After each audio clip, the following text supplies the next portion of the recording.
I've been learning a lot about human vision and the human brain, and one thing about our vision is that we're attracted to contrast. I don't have a top 3 for this, but this is just kind of what I can say about things that I like to look at. And it's that I'm starting to realize, I think a lot of people go through life like enjoying looking at things but not knowing why. And there's something very interesting in learning about why some things are pleasing to look at versus other things, and what aspects of a composition or of certain colors next to other colors, or certain values or certain brightnesses compared to darknesses next to each other, or in gradations, and what that causes just sort of emotionally and psychologically. Learning about that's very interesting, and I grew up. My mother was an artist, and both my parents are artists. My mother was a painter, and she would always talk about seeing light, seeing how light falls on objects. I never understood it when I was a kid. Just kind of paying attention to it in the back of my head throughout my life, I've recently started seeing light on things, and understanding how light falls on objects, and seeing highlights and seeing the colors within the lights, not as the color of the object, but as the color of the light and as the color of the reflections. Like, I'm looking at this camera right now and I'm seeing the reflection of the floor on the camera. There's like an orange glow in the bottom of the LCD, and I see the rim light on the side, and it's a white light that's wrapped around the edge, and I can see all the different colors there that I never could see before, because my brain would just say that's a silver object, so it's all silver, different shades of silver. So that's what I'm going to say about what I like to look at, is I like to look at these new things that I'm realizing that I can see that I didn't realize I could see before. White noise. Not actually white noise, I think it's called brown noise. It's a type of like very specific frequencies of noise are very pleasant to me. I like to hear recordings of ambient sounds from cars on distant highways, and people talking in the distance that you can't really make it out. I like the sound of rustling. Sounds like tapping and rustling. And the smell of a forest, like in the summer, early summer. Clean forest smell. I love the smell of the stuff that I put in my hair. It's Moroccan oil. It smells really good. And it's cliche, but the smell of and I don't smell it anymore.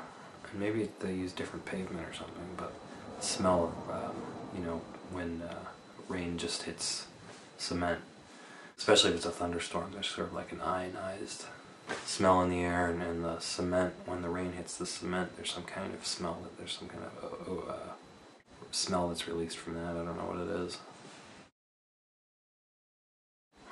Fat, sugar, and salt.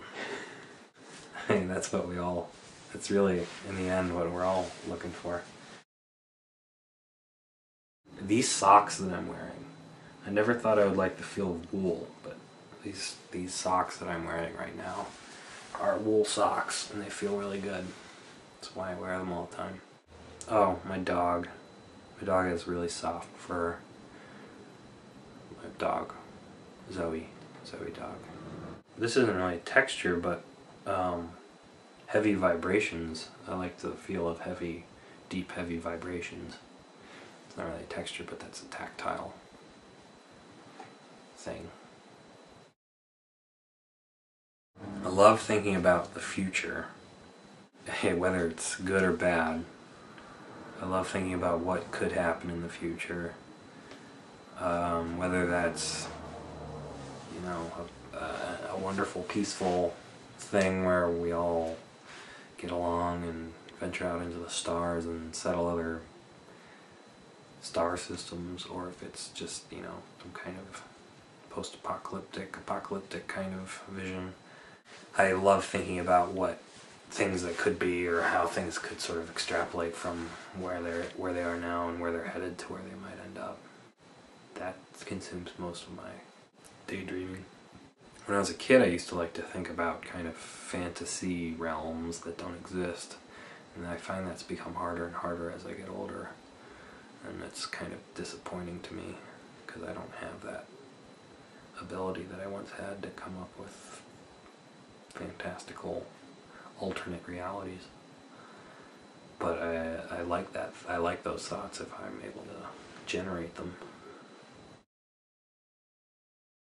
Yeah, probably right now I would say Ben Franklin, just because I've been reading I read his autobiography, and I've been reading stuff about him recently. He's a very interesting guy. He's a really interesting guy.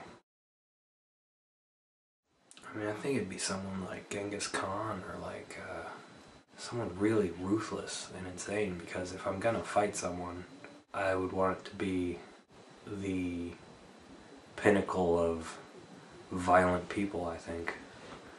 Well, I'm not even sure that someone like Genghis Khan did a lot of one-on-one fighting. Maybe he did, I don't know. I know he procreated a lot with his vanquished, the females of his vanquished enemies. I think I would, it would be a fist fight. Man, it'd be crazy to fight Rasputin. Fist fight Rasputin. I want to change my answer. I would want to fight... No, that doesn't make any sense. Never mind, I'm sticking with Rasputin. Well, it might be terrifying if you said it the wrong way, but if you were to die today, how would you feel about your life? Doesn't he ask that in Fight Club? Yeah, when they're driving the limo, the Lincoln, down the road, and he crashes the car. He said, if you were to die today, how would you feel about your life? He had to be his true self. He was hiding behind the conventions of society, trapped by the conventions of society, and he was miserable because of it. I always think of, my point of view is not so much information gathering, but is as sort of a teaching question. I love that question of, if you could do three things and money and time were no object, money, time, resources, ability were no object, what would you choose? With the follow-up question of, would you be willing to look that up and find out how possible it actually would be to do and try to do one of those things? I really like that question with that follow-up of finding out how possible it is to do it. That's the point of the exercise, is to understand how you separate yourself mentally from your things you want to do, and realize that it's not as difficult or as out there as you kind of assume it is without thinking about it too much, I always say red, but I'm not sure if it's really my favorite color. I chose that as a child, sort of like, decide what your favorite color is, kids. And I chose red, and it's just always been red. I think I like red, I don't know. So many scenarios that have run through my head. So depending on how the news is sounding today and how the political tensions are looking, I could give you many answers that would range from it's about to go any day now to we've got a few billion years. Heat. Central heat. One of the most amazing things that we've done is to sort of conquer the cold.